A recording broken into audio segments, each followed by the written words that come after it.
Hi అందరికీ.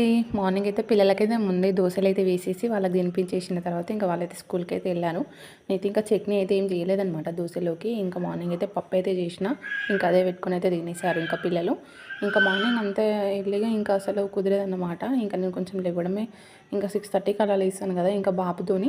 ఇంకా వాళ్ళైతే ఎళ్ళిపోయిన తర్వాత ఇంకా నేనైతే ఇంకా ఎగ్ దోస అయితే వేసుకుంటున్నాను. ఒక 2 ఎగ్స్ అయితే పగలగొట్టుకొని అందులో కొంచెం ఉప్పు, కారం ఏసుకొని బాగా మిక్స్ చేసుకున్న తర్వాత ఇంకా దోస పైన ఇట్లా స్ప్రెడ్ చేసుకోవాలి. చాలా సింపుల్‌గా ఉంటుంది. టేస్ట్ కూడా చాలా బావుంటుంది. ఇంకా నేనైతే నిజంగా ఎగ్ దోస తినేసి అట్లనే పండుకున్నా అన్నమాట.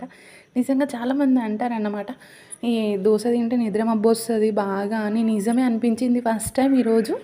నేను ఇంక మార్నింగ్ బ్రేక్‌ఫాస్ట్ చేసి అట్లనే పండుకున్నా. అసలు ఎంత అంటే అంత అసలు ఫుల్ నిద్రొచ్చేసింది. మళ్ళీ 3:00కి లేసినా, ఏందిరా బాబు నిజంగా దోస తిన్నందుకే ఈరోజు నిద్రొచ్చిందా అనిపించింది. నిజమే అంటారా? కామెంట్ చేయండి.